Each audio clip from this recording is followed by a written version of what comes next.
To another edition of the Rock Pal Report podcast. I'm your host, Bill, season ticket holder Drew Gear. That's my producer, Chris Kruger. And what a time to be alive, guys. What a time to be alive. The Buffalo Bills have clinched the number 2 seed in the AFC. We did it by absolutely drubbing the New York Jets, and we just have it's the week after Christmas. This is one of the best gifts anyone could have asked for, right, Chris? Yes. Now, it would have been nice for we had something to play for on that was worth going to on Sunday. Jeremy Rogers, we appreciate you, brother. I'm so happy for everybody who's here right now as we launch the show, and everybody who will stop by over the course of the night. Everybody who's listening to the recorded version of this. You guys rule. You know, it's Christmas week. You know, hopefully Santa was good to all of you. Hopefully we all got some things. Chris, was Santa good to you? I happen to know a thing or two about a thing or two. Yeah, because you're a fucking. So Kyle Washington knows what I'm talking about because I talked to him about it. Because look at this right there. Look at Drew, beautiful new lens that he pawned off on my wife for Christmas because I've been ragging on Drew for at least 2 months. The last thing we need in this studio here, we need one more camera lens. Get this camera lens. Let's get a look at this. 2 months ago, his wife came to me and asked, what can I get? Because she wanted to buy you a mixer. And I said, I've asked him multiple times. He says, we don't need another mixer. So then I went to you and said, hey, we should use the money that's in our account right now. We should go buy a really, really cool mixer. And you said, no, that's stupid, blah, blah, blah. What we need is a lens. And so I reported back and said, hey, do this. And so then you spent the last 2 months complaining about how we need one. And I just keep acting like I'm dumb and forget to do it. I'm not a moron. I might be dumb. I'm not a moron. You always do that. Well, I do that to you because your opinion on most things doesn't matter to me. Do that because it's the last thing we need is a camera lens over there. And I get it on Christmas. And then I was talking to our friend who's in the chat, Kyle Washington, who knows exactly the words that I'm calling you. You're a Now, here's what I'll say. You're pawning it off on my wife. Your wife asked first before you even brought it up, and that's why I think this is so funny. This is what a crybaby you are. But guess what? I know something that might change your mood a little bit because you have another gift coming, one that Santa couldn't fit under the tree, mostly because Lackawanna Vince doesn't know where you live. From the tailgate this weekend, Chris, I'm going to walk this over to your desk, and you can open it on camera in front of everybody. Yeah, I didn't. We sold our tickets. So I wasn't at the tailgate because there's no need for me to be at the tailgate. Thank you very much. If I don't have tickets to the game, I'm not going to the tailgate, especially when there's nothing on the line and it's raining profusely. I will not be there. Which sidebar, I heard that Gary Smith was there. And for anyone that gets pulled over in Hoboken, use the promo code ROCKPILE to get a warning. Now, Chris, this comes with a mandate. You have to look at what's in the bag, and then you have to read the inscription on the first page of the book, the handwritten inscription from our friend Lackawanna Vince. All right, there's a Dogfish Head alternate takes volume 4 whiskey finished in Utopia barrels, and then some sherry barrels. There we go. It's like a pretty solid whiskey. We're going to give that a taste. Yep. And then there is I got a book, Bourbon, What the Educated Drinker Should Know. There you go, from Lackawanna Vince. Now, if you open the cover, first page. First page for Chris.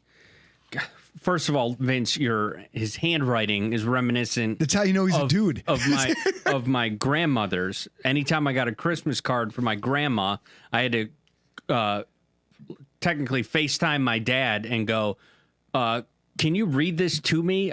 It's illegible. I can't read this, but I'm going to do my best.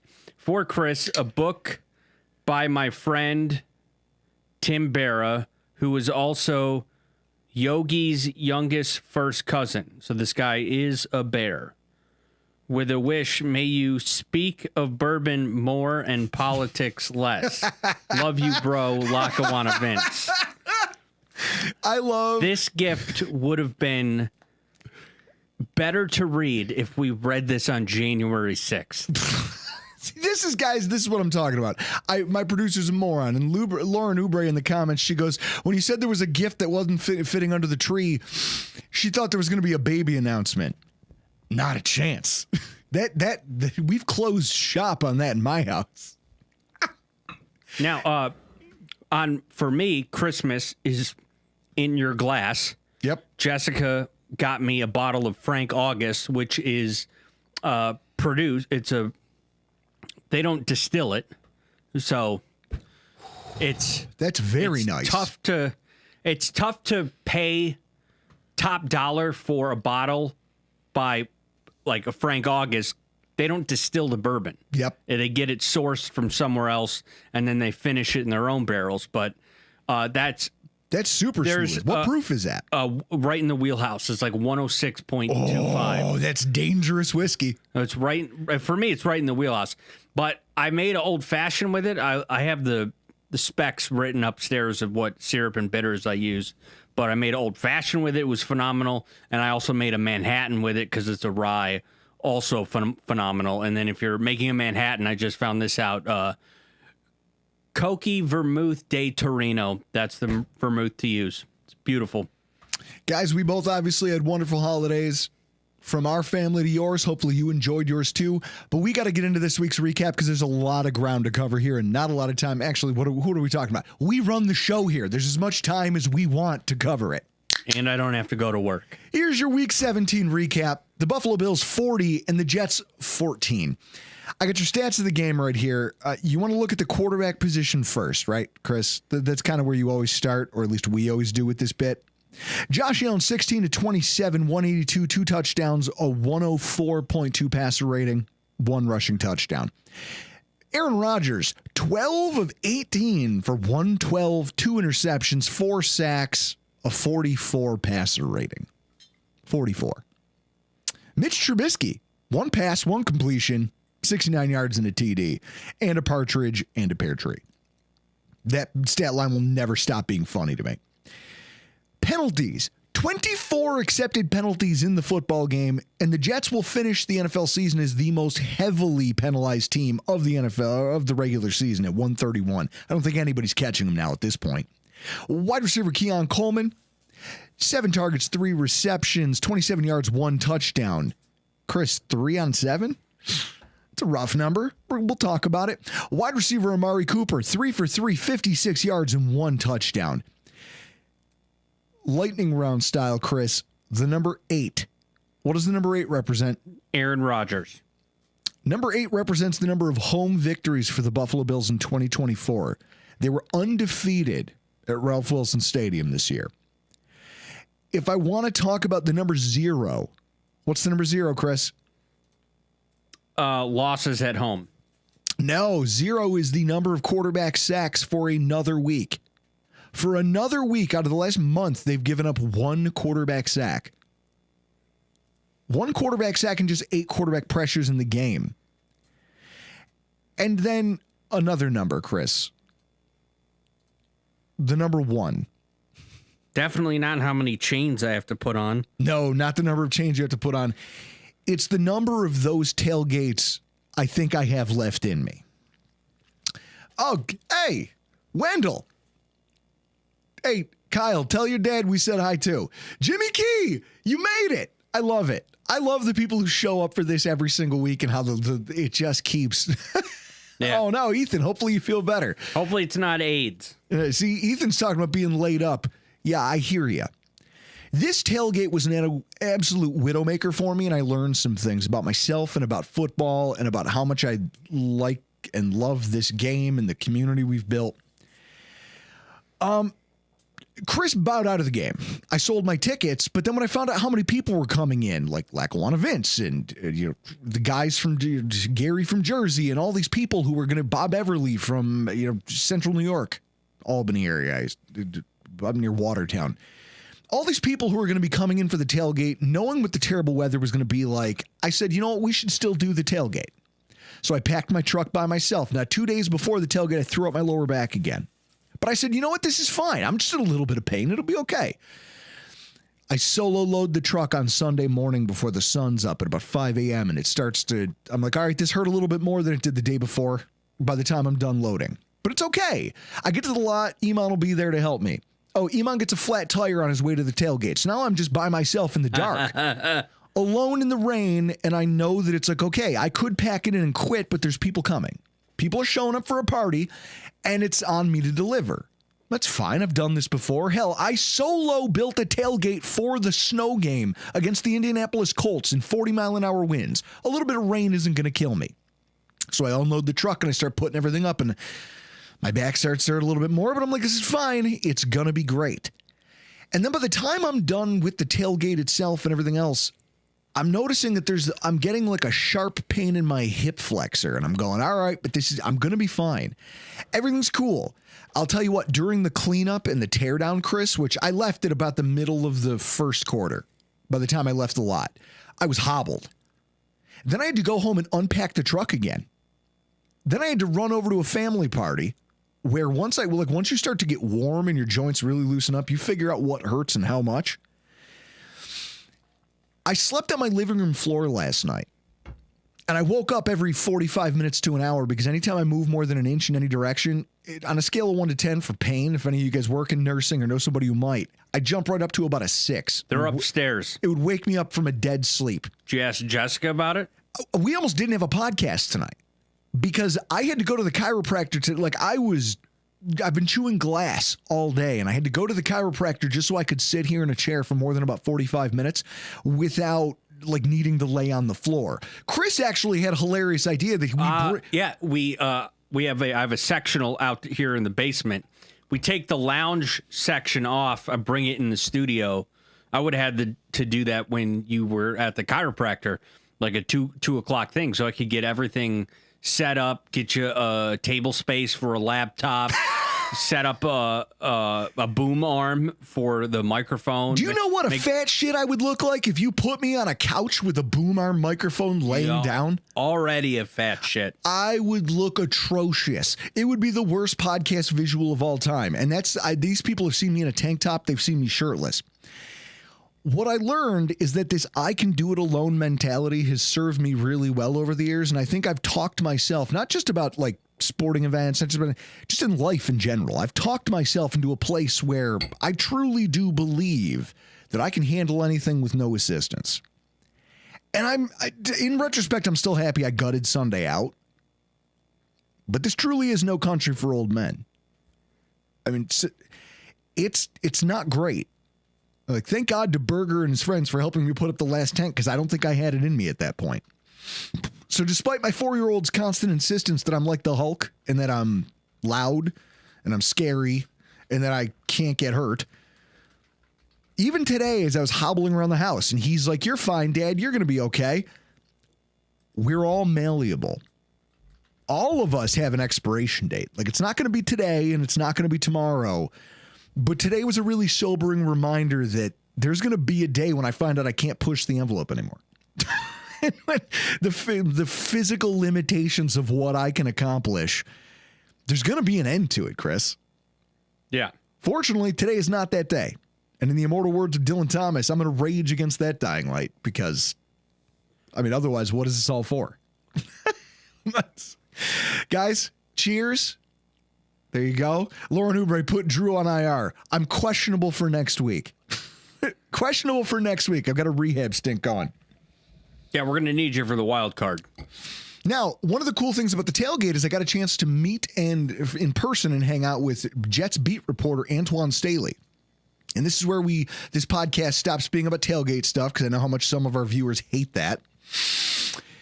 New York Daily News columnist and Jets beat reporter Antoine Staley. It was awesome to meet him in person and talk about the New York Jets and just what covering the team over the last 2 years has been like for him.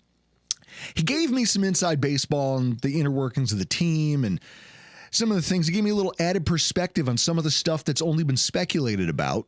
No, I'm not going to, again, Chris, I'm not going to betray the trust of that conversation. I mean, what happens at the tailgate stays at the tailgate, right? Yes. I mean, literally, I had a conversation once with someone who was like, "Oh, when can your kids come to a tailgate?" And their answer was, "My kids can come when they know what to and what not to tell mom about." That's when I know my kids are old enough to come tailgate, which I thought was a funny answer. And that's kind of how I view things. But it did give me, ahead of the game and getting to see the way the game went, I actually expected it after talking to Antoine Staley about everything that's gone on. So for anyone who really wants to watch the downfall of the New York Jets over the next few months through like a firsthand lens, please make sure you're following Antoine and following his work. He's a great writer, and I just kept leaning on him going, one of these days you're going to have to jump ship and come write for a team that actually plays in New York, which he got a kick out of. But with that said, if we're going to talk about the game, there's one thing I want to start with, the actual game action itself. I guess I walked away from the tailgate with this idea that the Jets are a broken operation. After talking to someone who makes their livelihood talking about and writing about them. And now getting to watch what we saw, I think, Chris, we can put an exclamation point on that, right? Yeah. We can wrap this thing up, put it in a box, and ship it off because they've made their case. The 2024, this iteration of what this New York Jets run at prominence was supposed to be, will go down as one of the most flawed things of all time, and I can't wait to talk about it. But if we're recapping the game, I have to start with NFL officiating because it will be the death of all of us. It's going to kill me, my liver, one of my neighbors if they happen to come over and yell at me to keep it down as I'm screaming at the television about it. It feels like we're beating a dead horse every time we get behind the microphones and we scream about the quality of NFL officiating. Holy crap, did they butcher this? Clete Blakeman's crew, Chris, is now second in the entire NFL in penalties called. You wouldn't have known that by watching the game, right? That first quarter was abysmal for calls. And for me, with the producer eye, the first shoving match that they had, and they decided to cut to the replay instead of going right to midfield to see what was going on. And Tony Romo, surprised, I can't believe they were on the fucking call for the game. Which is shocking. Tony Romo on the call for this game, you could tell he was miffed. You could tell he was confused at that. With why are you showing a replay of a play when there's a shoving match at midfield? There's a fight happening. You fire that director immediately. So this is what I love. You mentioned the first drive. like the opening quarter, how bad it was. I've got the numbers on this. Now, Tank Ninja has a comment here in the comment section that's really interesting and plays right into this. Made that game an hour longer with all the penalties. That's part of my problem with all this. 5 called and accepted penalties on the Buffalo Bills' first drive. It ends in a touchdown, but 5 clock stoppages on a touchdown drive that could have run even more of the 6 minutes and 49 seconds off the clock than they did. On the very next drive, 6 called and 5 accepted penalties during the Jets' first drive. You've now called 11 penalties in each team's first possession. For those of you doing the quick math, that's 11 in less than 13 minutes of football. They opened this game on pace, a penalty per minute. The rate that they started throwing flags, they were on pace for 60 penalties over 60 minutes, which is absurd. They finished the first quarter with 13 flags, and every time this happens, the clock stops. If you add in the times that they not only threw flags and then had to spend 5 minutes talking about whether they knew, well, what's the penalty? Do we like this penalty or not? It's incredibly damaging to the product and the watchability of the sport. And the announcers can only cover this up so much. So at a certain point, the league is going to have to, they're going to get themselves in trouble. And if it's not with fans like us who are just sick and tired of having the game bogged down with nonsense, I'll tell you what it's going to be. The thing that's going to change this, Chris, is when the broadcasting partners and the advertisers get pissed off about it. Because here's what you're doing. You're extending this game an extra 25 minutes. You tack on an extra 25 minutes. That guarantees that it bleeds over into the next window. But the number, some of you might not know this, the number of TV timeouts generally taken when there's penalties or other injury stoppages, TV timeouts are pre-negotiated. There's a set number of them that each game has to have. When you run over your allotted time, you stop calling TV timeouts because you're directly interfering with the next game's set of TV timeouts. If CBS is broadcasting this game, even though the regions that are going to show those games are going to get it, in theory, they're losing the carryover from all the people who now should, if they just didn't change the channel, would technically be watching that game. And so in that way, the broadcast partners are going to start losing money. I have to believe in my heart of hearts, and just knowing the greed of the NFL, that the money train that runs from the broadcasters' pockets directly to the vault of the NFL, that's going to be the only thing that kills this nonsense on a week-to-week basis. And so we have to hope that eventually CBS gets pissed. That, hey, you keep interfering with my 4 o'clock window because your referees can't get this under control. That's the only hope for any of us. It's the worst. Yeah, and Chris, isn't it funny, the line brawls? They had to know there's bad blood here, right? Yeah, well, one of the worst things that happened on Sunday is, I don't even know the guy for the Jets, but it's your typical run up the middle, get stuff, doesn't go down, the pile's moving, and some Jet player just fucking body splash from the top rope. Quinnen Williams? I don't think it was Quinn. It was Quinn. No. It was Michael Clemens. Yeah. It was the guy Deion Dawkins referred to as a bitch on Vlad TV on YouTube when he was like, oh, that Michael Clemens guy, yeah, he's a bitch. Yeah, he died. He just jumps onto a pile of people for no reason at all. The pile was stopped. Totally unnecessary. But this was and this is going to be a narrative of tonight's show. It was the fake tough guy shit that the Jets always trot out, and that it was a theme of this game. Yeah, because they came out listening to Michelle Pfeiffer. I did love the meme that has become, but we're going to talk about all that later. I want to talk about the Buffalo Bills first, because I don't even think that my Bills takes on this game are the most poignant things I'm going to say tonight. First of all, Chris, what do you say about a team that comes into a divisional game and just absolutely dog walks their opponent like that? Disrespectfully, almost. It took a second to get started because it was only 12-0 at halftime, and then the third quarter happened, and that's where things went off the fucking rails. Do you know why, though? Because the Jets came out with a really physical game plan. A lot of the penalties that we saw called were a byproduct of their really physical play style. They came out with an intent to try to bully Buffalo physically. And we saw that on that Aaron Rodgers penalty. Yes, we did. And yet, when they needed to turn it on, it was like you could see that one team showed up to play 4 quarters and one team just kind of sagged, and it just any energy they came into the game with completely dissipated after halftime. Now, if I want to talk about Bills players and performances I liked, let's talk about Keon Coleman. He had what I would refer to as his day was that like thing of it was ugly, but you'll take it, because he showed you the best and worst of what he can be. He showed you some really bad hands. There was 2 drops where it's like, look, man, I know one of them was kind of a knuckleball, but you get paid to catch the things that touch your fingertips. There's the equivalent of leaving Caputi's at 3:30 in the morning with a Tonawanda 6. I think a Tonawanda 4, but yes, it's the kind. Your point isn't lost on me. It's the idea that when I watch Justin Jefferson, when I watch Justin Jefferson's a freak, but when I watch the best, the CeeDee Lambs, if I think about the type of wide receiver Keon Coleman is, I think about the other downfield, the Nico Collinses of the world do their job. They are the guys who can bring in these weird, away from their body kind of throws that they have to adjust to in the air. To see that one really catchable ball downfield hit him in the hands and he drops it, and you could even on the broadcast, they were talking about it, and you watch the frustration on his face, you go, okay, yeah, that's one you absolutely had to have. At the same time, did you notice if you go back and rewatch that drop, he does a kip. For those of you who don't know what a kip is, Chris, it's where you're laying on your back and with no hands, you kick yourself in or with like without. Don't worry, I know who Shawn Michaels is. Oh, that's true. You are a WWF fan.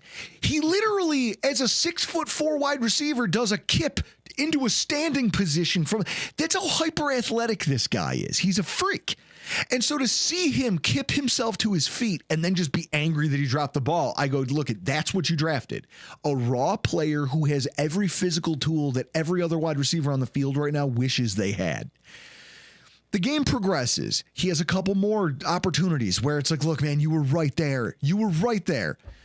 Meanwhile, he's a bully in the run game, just the same way you want him to be. And then he goes out there and just has a touchdown catch where it's every single thing you drafted him to be. A guy who on a broken play knew to go find a space for his quarterback. He goes, listen, now we're just running around. It's backyard football. You know what I can do better than anybody is play backyard broken football. You know who that goes really well with, Chris? A quarterback who does a whole lot of backyard bullshit. As a starting quarterback in the NFL, does and gets away with a whole lot of backyard bullshit. He's the best compliment to a quarterback like Josh Allen you could ask for. And that play was a perfect example of he knew where to get to. He just starts running around and then gets a feel for where Josh is running. And then when Josh throws it, perfectly high points it in the air and snatches it away from a guy.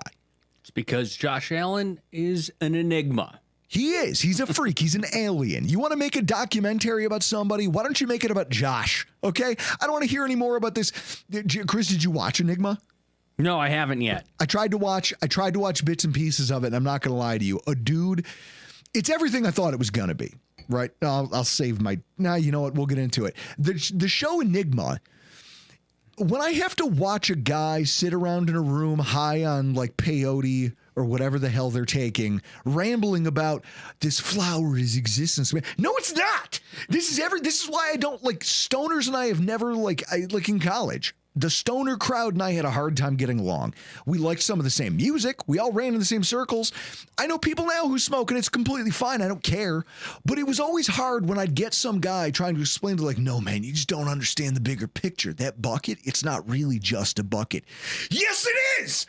Watch this. I'll go take a leak into it. Is it not still a 5-gallon bucket, or am I ruining the balance of the universe, you moron? It's a bucket. That's what this guy sounds like, and I could only watch bits and pieces of it and take it seriously. In fact, it made watching this game harder. Seeing him struggle the way that he struggled. Aaron Rodgers stinks. That documentary really just... Zay Jones floating back up to his feet still more impressive than the kip. All right, Lauren, you might have something there, but they're both ridiculous core strength plays. Super Mexican, why am I only told about these halfway through the show? It's a conspiracy. Now, the only person who I had to message Jimmy Key's daughter and be like, hey, can you warn him this is coming? Yeah, it's not often we're doing Mondays, but Wednesday is a holiday, and there are 3 delectable college football playoff games. Yeah, we're not interrupting. I'm not interested in doing a show while those are going on. So I also want to talk about the Bills' offensive line, because for another week, they brought the goods. You know, somebody in the comments, Sophia, bringing up the fact that there's a line brawl being started by Alec Anderson. Yeah, I love that guy. That guy, like if I had a game ball, I'd give one to him, because not only is he arguing with the officials, which I love. I love it when something happens and you have the chutzpah to go out there and yell at a ref. They deserve it anyway. So I'm happy to see somebody chirping him. Also, he's a tough dude, and he plays an ugly version of offensive line, which I like, a really physical brand of football. What I like is that they only allowed, because the Jets came out early, they played really physical and grabby on the back end for defense, and they sent a ton of pressure at Josh Allen. But he only was pressured 8 times. Kudos to the offensive line for picking up so much of what the Jets were trying to throw at this football team over and over and over again throughout that first half, and continuing to find ways to prevent the negative plays that might have flipped field position or derailed the half. You know, Chris, no negative plays, no interceptions. I'll take it. And that's what they're hoping for when you play that style of defense. And so then I look at our defensive front 7 conversely against what they did to the did to the Jets, although the Giants, they're interchangeably bad at this point. They did exactly what you should do against a shitbag team like the New York Jets. A.J. Epinez's sack for the safety is the byproduct of like injuries at the tackle positions, right? Like it's just a perfect combination of untimely injury, bad play calling, thanks Nate Hackett, and just a complete lack of awareness by your quarterback. Chris, when you know that your quarterback, like you go to get the play called, and you hear, hey, you're going to put me in shotgun, and I'm going to take a snap in the end zone from our 2, that doesn't seem like a good idea with Max Mitchell in at left tackle. Max Mitchell never touched A.J. Epinesa on his way around the corner. That's the easiest sack A.J. Epinesa will ever have in his career. Yeah.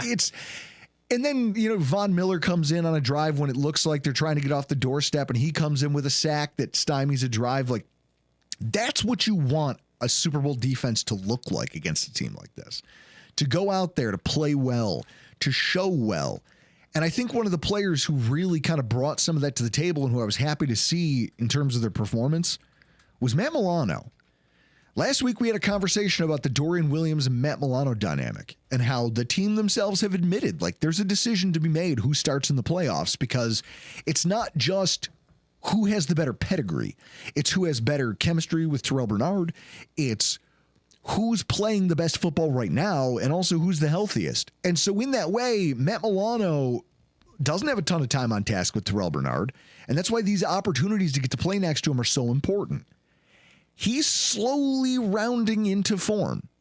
Chris, PFF has not been kind to Matt Milano, right? Like Matt Milano, since I don't even know what his numbers are since returning via PFF. Well, what I'll say is this: he's missed a bunch of tackles, and he had 2 missed tackles this weekend.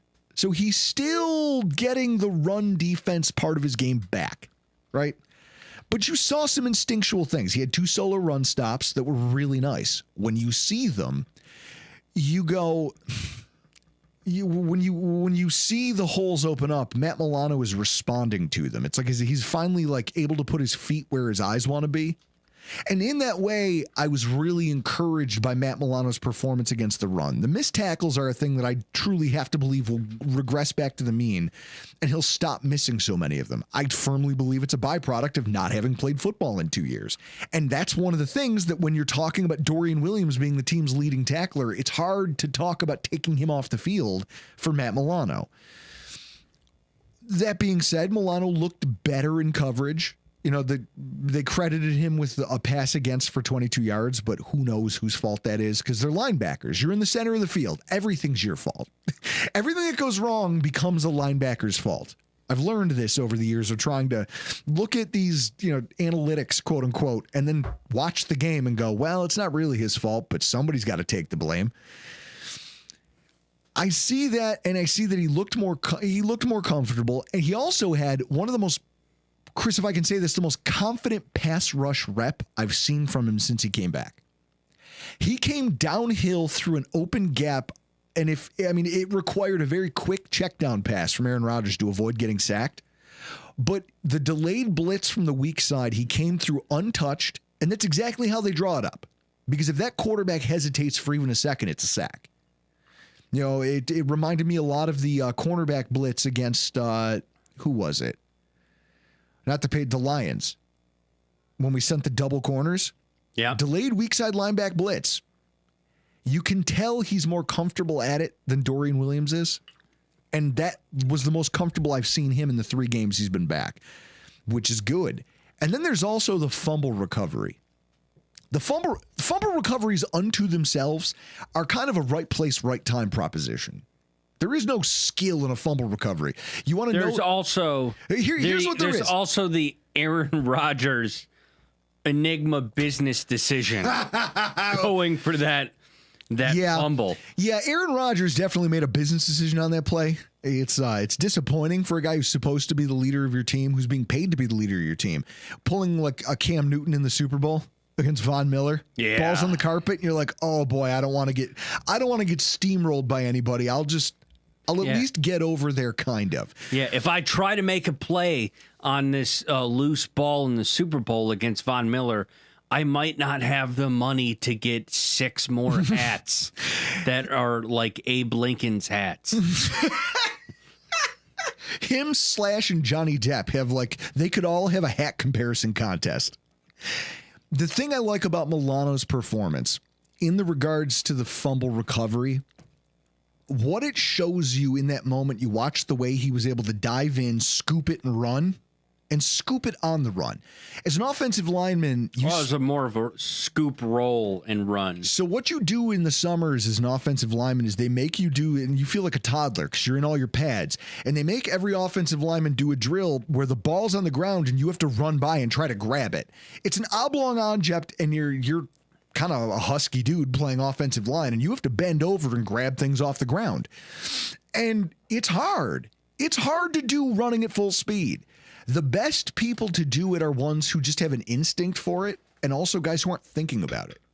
You can't overthink it. It's pure instinct at that point. Ball's on the carpet, I got to get my hands on it.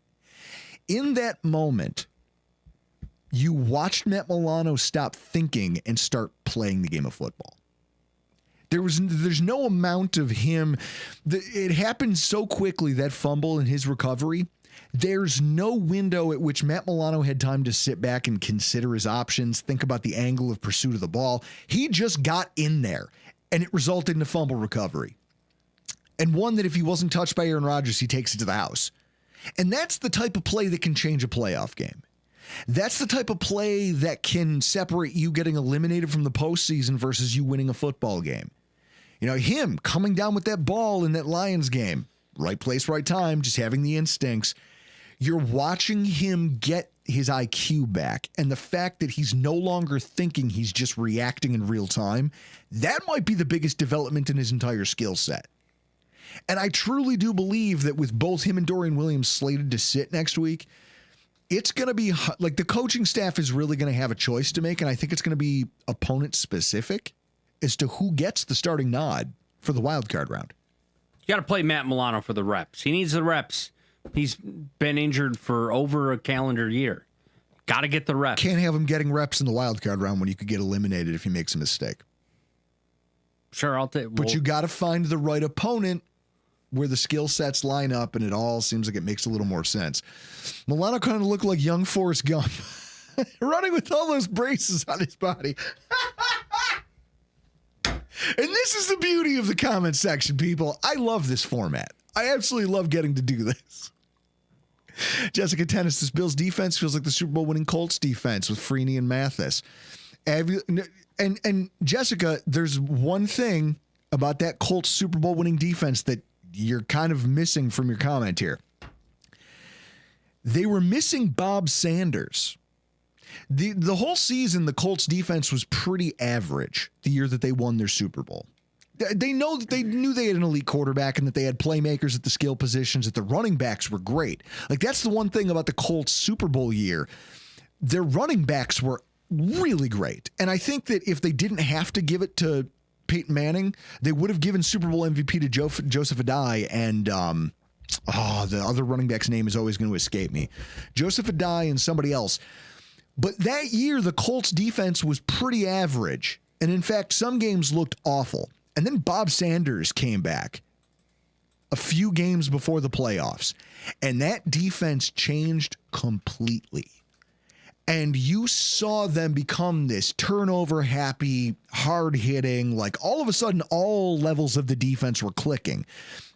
Quarterbacks weren't able to find open guys in the flat anymore because guys were being taken away. And so all of a sudden the pass rush looked more effective. Your coverage units are faster because when you bring linebackers and safeties on delayed blitzes, they're more effective. Bob Sanders coming back changed the complexion of that Super Bowl defense. It was just one guy, night and day difference. To Chris's point, Matt Milano might be that for us if he can get back to an all-pro level. If you're the coaching staff, you have I don't envy the position they're in, trying to choose between the guy who's been slow and steady for you or the guy who has the ability to make plays that change the entire complexion of games, of seasons. That's Matt Milano. And so it'll be interesting to see how they handle that. And then also for the crowd that was worried, Chris, that the magic had run out and that Josh, the playmaking on the offense, oh no, what are we going to do? We can't score. Chris, say it with me. Goose fraba. Doesn't everybody feel better after watching us hang 40? Just hang dong. Took a second, and we didn't get going until the third quarter with what happened. We had a touchdown, field goal, and a safety in the first half. It felt like the Jets were still in it until that third quarter. That third quarter changed everything. Guys, all I'll say is this. The second half changed everything for reasons we're about to dive into, but Dawkins recently talked to the media and they brought up Josh Allen getting married. And he was talking about how, no, when you're a man at peace, everything gets easy. And how ever since he met his lady and fell in love and got engaged, and once everything in your personal life is right, a lot of things become right. And you've seen Josh Allen be a much more relaxed version of himself. Now, some of us credit Joe Brady, the job that he's done making the offense more accessible for Josh. This could have been a worse game had Joe Brady just pulled out his gold chain. He wears a gold chain. He had it inside. He tucked it? He tucked it for the game. If he had it outside, this might have been a 54-14 type of game. Josh Allen maintained his composure and was just unflappable. Drive after drive, hit after hit. Every time they'd give him a cheap shot after a play with a helmet-to-helmet. Some of those flags that got thrown were earned. You can't helmet-to-helmet a quarterback, but the Jets defenders kept doing it because they're sloppy and they're undisciplined. But for everybody who was worried that Josh, oh no, look, down the stretch, the offense is slowing down. Can you all take a deep breath now? Relax. The man is fine. He's a man at peace. In fact, Chris, we also learned something today, thanks to WGRZ. Chris saw a tweet before we started recording that according to WGRZ's Twitter handle, Haley Steinfeld is a Wegmans shopper. First of all, what are we doing? You are a news station, allegedly. This isn't TMZ. I don't need to know what local celebrities' wives are doing in public. Knock it off. Knock it off. Also, screw you, Mark Smith, and every single other Tops Market truther out there. Wegmans is the goods. Could you just imagine Haley Steinfeld at a Tops? I can't imagine Bills players go in there. If they do, they probably take a look around and then just slowly back out. It's only for promotional purposes. Is why that Bills players are in a Tops, because they're contractually obligated, because for 1 hour on a Saturday, they have to ring the bell to take donations at a Tops. Well, to get to our zero of the week this week, and just to kind of, because I've got a diatribe locked and loaded here, people, watching you guys while I watch the Lions and 49ers game. Listen, if you, I need I can't have a Sam Laporta and a giant, what's the receiver, St. Brown? Amon-Ra St. Brown. I can't have a giant game from them. I'm winning my fantasy game by 41 points. They have to stay under 42. They have to. It's incredible. I don't know how I found myself in this position. Picking the Colts defense was probably one of them. Roy Collins, tops is for plebeians. Correct, sir. There's no way that they're expensive. Now, Chris, can you pop that bottle of the Dogfish Head? Maybe give me a pour of that thing? You know, I was looking at this. Because I'm queuing up a diatribe here. Well, you know what? Now that I see, I've been looking for it. Now I see it. 43% alcohol by volume. Yep. So it's 86 proof. So it's right up there with Old Forester, which is one of my. It's a Tuesday night pour. Yeah. So 86 proof. Obviously, this was purchased by a Democrat. Here's what I know, guys. Have you ever heard the phrase? I'm going to say this, and some of you in the chat are going to get a kick out of it. Some of you are going to go, Drew, you're a hayseed. Chris, have you ever heard the phrase, everybody likes Carhartt until it's time to do Carhartt shit? Carhartt, like this is a thing my brother and I talk about, and it kind of belies some of my more kind of quietly redneck tendencies and proclivities. It's a favorite quote of my brother's and mine, my youngest brother and I. And watching this performance, it's all I could think about was everybody likes the idea of being cool until it's time to go do things. By now, everybody's seen the Josh Allen photo that's gone viral of him smirking in the tunnel as the parade of Jets players listening to Gangster's Paradise on a boombox with a hype man taking the practice field. Like, you've seen this. This is a thing that we're all aware of. Yeah. But here's what you might not know. As I was driving to the chiropractor's office today, I was listening to One Bills Live. Chris Brown and Steve Tasker said that it wasn't just the players in the tunnel who were kind of acting audaciously. The coaching box, when you see the guys who are up there in the play caller's booth, it's right next to the media area. So that's where all your local broadcasters, out of town broadcasters, that's where everybody operates out of. They said that basically that area of the stadium's very austere. It's very serious. It's because it's a job. These guys are professionals. So when you go into that area of the stadium, they were like, most coaching staffs are very just, it's business as usual. There's not a lot of yelling. There's not a lot of emotion. There's not a lot of hooping and hollering because they're here to do a job. Everybody's trying to focus on their craft, whether it's the writers, whether it's the play callers. The problem that you have with this game is that it wasn't just the Jets players who came into this one trying to put on an air of bravado. Yeah, it was also the coaches, chest bumping, acting like frat boys in an area of the facility that's generally it's reserved for professionals. And so it's hard to understand, but easy to see how they could think that this was a good idea, right? Like, I mean, it's cute. Good for you guys. You're a 4-win football team, but you're still trying to come out and we're tough guys. We're going to go out there and we're going to give them the business. And our players are going to play super physical and we're going to clutch and grab and we're going to cheap shot and we're going to show you that we're tough. And our coaches are going to chest bump like a Coors Light commercial. And it's going to be great, guys. We're going to go out there and we're going to play a football game. And that's cute. You're getting paid. Good for them to show that they have a pulse, I guess. Do you want to get into this? No, I'm already into it. That smirk from Josh Allen, I'll drink to that. It's because Josh knows. Josh Allen knows. Everyone likes Carhartt until it's time to do Carhartt shit. And everybody knows that it's really easy to talk about how tough you're going to be and try to visually or intimidate another team. It's a whole other animal to go out there on a football field and just oppress somebody. Just impose your will on another football team. Very few football teams have been able to do it more impressively than Josh Allen and a motivated Buffalo Bills roster. When they're firing on all cylinders and have something to lose, the Buffalo Bills are a machine. They're a thing of beauty to take in. The New York Jets, it's all about the image. It's all about puffing your chest out and saying that you are something until it's time to be it. And the Jets are broken. They're an empty shirt. This might be the most broken I've seen a Jets team from start to finish in any game of my entire life. It's the reverse King Midas effect, where everything that they've done this season, instead of turning into gold, has turned into absolute crap. And this game was just another example of it. How far this franchise has fallen. They played defense, kept it close, taking a lot of liberties, playing really tough guy football.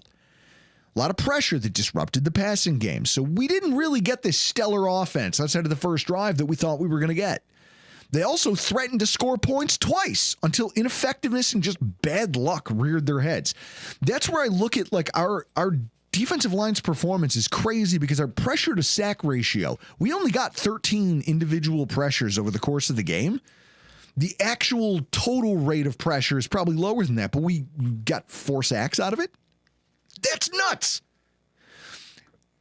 Getting 13 pressures and 4 sacks, the conversion rate on that is crazy. And it happened every time. The pressure would ruin plays of theirs. Or just that, but Chris, the Benford interception. Loved it. It's just a thing where you go, you guys went for it on 4th down. And there's your quarterback who knows the play is going to be bad, right? He knows it, and he's gesturing to the sideline after the fact about like, what are we doing? You knew what the play was, idiot. So you could have audibled out. You're Aaron Rodgers. They've let you run this entire team all season long. You're an enigma. That's what we get out of it. Now you're mad. You're going to Monday morning quarterback your own play call. It's astounding to me watching Aaron Rodgers just flail at the end of his career here like this. It's embarrassing for him, honestly. The Bills only led by 12 points when you go down the tunnel. And for most NFL football teams that only have 4 wins, you'd take that as a victory. You'd go, look, here's this team that has everything to gain by beating us, and we've held them to 12 points. Guys, we're in this. We're going to come out in the second half fired up with a quality game plan, and we're going to counterpunch. And we're going to climb back into this thing because we think we have them right where we want them. Dude, they came out of that tunnel at halftime. It's almost like they had already made dinner plans. You know what happened? It's like they already called every golf course for the postseason. They were like, oh, wait, I have a tee time when? Well, I better make that. I can't risk an injury. You saw a lot of business decisions get made, not just by Aaron Rodgers, but by everybody in that game. Sauce Gardner didn't come back. Sauce Gardner probably shouldn't have played in the game at all. I give him credit for showing up, but I think it's stupid on the coaching staff to put him in that game point blank and period. Of course, he re-aggravates the hamstring injury that kept him out of practice. Now he's out. Now you have to put in Brandon Eccles at cornerback. And it's like something happened between the left tackle injuries, the cornerback injury, and just watching those 2 red zone or at least like Bill's side of the field trips for the New York Jets offense, that they folded like a house of cards. What's that line from the movie Remember the Titans? When it's like leadership and authority and respect and authority and guys, somebody respect in the chat. My authority? No, guys, somebody in the chat. You know what happened with the second half? Mm-hmm. Just as you were describing all of this, what happened in the second half? Buffalo came out with a boombox and Gangsta's Paradise playing. No, here are some direct quotes from the players. If you want to hear how bad this is from cornerback DJ Reed. Now, this is from an article in The Athletic today. DJ Reed's quote, even though we've got a bad record, we still got to go out there and put stuff on tape that's good. The fact that we're not is very frustrating. Going out like that's unacceptable. It's the NFL. Every game is supposed to be competitive. To be down 40-0, that shit's embarrassing. Point blank and period. He called his own performance embarrassing. Added Wilson, meaning Garrett Wilson, the star wide receiver on the team. I always feel like we go out here, the vibe feels right, we're ready to play, then we get our ass kicked. Chris, I don't think there's a better summation of Garrett Wilson going, guys, the vibes are always awesome before the game. And then somehow in the fourth quarter, we're looking at the scoreboard going, Jesus, what happened? Why are they just pummeling us? Sauce Gardner came out. And now, Chris, I've got a visual to go along with this. For those of you watching live, you'll get to see this. It's great. He said some people might be checked out. That's just me going off speculation. We can't be playing as a team. We're probably just individuals. Because last year and the year before, we had a roster that wasn't as talented as this one, but we found ways to beat the Bills. What's stopping that now? You are. You are, and the people that you've chosen to put your leadership faith in. The enigma that is Aaron Rodgers. He's an enigma, all right, both for your coaching staff, for your offensive coordinator, for your teammates. You're damn right Aaron Rodgers is an enigma, right? He's a problem, and nobody can figure out how to solve this thing. Matt LaFleur tried. Mike McCarthy tried. Everyone has tried getting along with Aaron Rodgers and winning football games at the same time. And it turns out that those things are very hard to do. This might be the worst, right? Chris, like, this might be the worst. And to hear the players themselves admit that they don't understand what's broken tells you that it's more systemic than anything, right? Yeah. Now, their defense sucked. You don't get 40 points scored on you and your defense does well, but their offense was so putrid. Chris, after that first Jets series, they had 7 consecutive possessions on offense that ran fewer than 4 minutes of clock and had 6 straight with 6 or fewer plays. Like, if you want to look at it, the first 2 drives, they had 110 yards. Turnover on downs and an interception. After that, the bottom fell out because Aaron Rodgers sagged. Aaron Rodgers became, well, not only that, but then the injury to left tackle. Like, he just said, okay, it's like you could watch his body language. He quit on that team. He quit on his own football team again, like he's done multiple times this season. The result, they have a drive that's -5 yards, 28 yards, 4 yards, -4 yards. -10 yards, -4 yards. 4 of their drives went for negative yards. A Josh Allen-led team would never, could never. It's an impossibility. It's an impossibility, Chris. And in the span of those drives that I just mentioned, they got outscored 31-0. That's an embarrassment. Their team should be ashamed of themselves. This game was, it was almost like, Chris, it's what I imagine trying to box Ray Charles would have been like. If I tried to box Ray Charles, at a certain point, it almost feels mean. Like, oh man, and it got funnier when the Bills tried to tie one hand behind their back. Said, hey, listen, we'll take Josh and all of our starters off the field. We'll just put Mitch Trubisky and Tyrell Shavers out there. What could happen? Tyrell Shavers is the leading pass catcher for yards, 69 yards, 1 catch. Roll Tide, Tyrell Shavers. Mitchie was 1 for 1, 69 yards. If he was capable of shame, I'd assume Aaron Rodgers would be embarrassed by this. He admittedly took himself out of the game. He went to Jeff Ulbrich and said, you should put Tyrod Taylor in at this point. Tyrod went on to lead 2 more touchdown drives. Now, the question should be, is that a rare moment of growth? Right? Like, did we just watch Aaron Rodgers grow? He's an enigma. He's an enigma. He's a pro. Did we watch him grow outside of the box of what we know him to be and go, hey, I'm a poison for this team and you should put somebody else in? Like, I don't think so. And what's worse is that now they're talking about him being expected to start next week. Chris, I think that's a mistake. But again, it's his ego because he wants that 500 touchdown record. It's hilarious that he went for the 500th touchdown of his career and instead he became the most sacked quarterback. Imagine showing up just having to get one to break a record and instead you break another just dubious one. Yeah. It's awesome. And we can all point, and trust me, I would love to blame Aaron Rodgers for everything that's broken here because it would be easy to do so. He's fractured the locker room. I have that on good authority. He is responsible for that.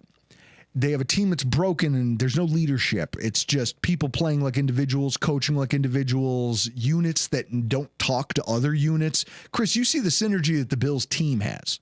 Yeah. Special teamers that hang out with offensive players who live with defensive players in the offseason. There's a synergy that our team has that they don't. Do you know whose fault this is, Chris? There's a thing that happens in business. Yeah, Sophia, Rodgers did a legal push out of bounds. That might have been the funniest thing he did all day. When he saw he got flagged, and even Clete Blakeman, as he had to call it, he was like... Yeah, he laughed. He goes, it is technically a late hit. It is, by nature of the rule, a late hit. Aaron Rodgers with the first late hit penalty of his entire career. And that's like almost a thing out of a movie where when they go to Aaron Rodgers and he's got his hat on and he's laughing on the sideline and they could freeze frame it right there like a Quentin Tarantino film and go, I bet you're wondering how I got here. Go watch Enigma. Idiots. You don't get this much failure without management being culpable. The way I round that out is like almost in business. When you run a company, you can have employees who are bad. Chris, where's my single? It's on you right now. Okay. You can have employees who struggle and fail. You can have business units within your overall company that struggle and need more support than others, or that you kind of have quirks or problems that you can't wrap your head around. But when every single employee is struggling and when every single department is struggling, all you can do is go up the chain of command and look at the guy who's supposed to be shepherding that piece of the business and go, what are you doing? That's why coordinators get fired. It's why coaches get fired. You know, it's why Jeff Ulbricht's getting fired. It's why GMs get fired. What do you do when the problem exists above all of those things? Because they've all failed you. This season, like... I'm going to take a playbook out of Sean McDermott's book here and say I had a joke locked and loaded about planes crashing, but I'm going to opt not to do that in the interest of good taste. There's only one place for you to lay blame for all this at, and Chris, our zero of the week, it's got to be Jets owner Woody Johnson. You look like death warmed over. Every time I look at you, I lose my fucking appetite. I kept hoping they would cut to him during the game just so I could see his stupid face and be like, what do you think of this? You built this. You did this. You did all of the things that led your team here. You were the one who pushed for Aaron Rodgers. You were the one who thought that you needed Robert Saleh. You were the one who thought that you needed all of these things. You forced your team to make decisions. And what I love about it is that when you hold them up, it's like a litmus test. Bills, Jets. If you were to hold the two up against each other, which you rightfully can, guys, you can analyze these two in a vacuum against one another. If you go all the way back to 2018, they were in the same place. They both had top picks in a generational quarterback draft in 2018. Okay? They had loads of cap space to build a hyper-competitive roster out of free agency and out of the draft in 2019. Yet everything that everyone that Woody Johnson has ever hired, anything they've done has blown up in their faces. Chris, it's like these coasters of yours. You can tell that one of them came from TJ Maxx. You can tell it came from TJ Maxx when one of your coasters is double the thickness of the other. This is why it's being sold at TJ Maxx. That's what the Jets owner does. Everything he touches is terrible. And if you look at it side by side in this game, it's right there to see. It's laid plain. You traded for an aged star wide receiver? Cool, so did we. Ours is making ridiculous touchdown receptions, while yours just kind of slinks off the field in obscurity with an injury nobody really seems to know the details of. Cooper shows up to press conferences and tells everybody that he's happy to be here because he just likes being a winner again. He likes being a part of a winning organization again. He likes the way that feels. Davante Adams, how's that gone? How's he been for the locker room? Has he solidified the locker room and the leadership council over there in New York? How bad of a business decision has Davante Adams made going from Green Bay requesting to go to Las Vegas? I get it, no state income tax. to going and then asking specific to go to the Jets so he can play with his buddy and Enigma. E. Griff says you look like a Jets fan. I totally see. I've got this thing going on here. It's hilarious. He's 100% correct. Yeah. I look like my hair says I'm from New Jersey. Yeah. So no, and that's it. But guess what? He gets to be a free agent next year for whatever that's worth. Now he's Stephon Diggs himself. Also, you hired a GM. Cool. Somehow every GM in the division, including the one who just took the job in New England, seems to do a better job of your handpicked guy of drafting quarterback talent, leveraging existing assets, and using cap space. Keon Coleman had an amazing grab for a touchdown and showed off some crazy chemistry with our quarterback. Meanwhile, you took a guy in Malachi Corley who every draft pundit was wild about, and yet he didn't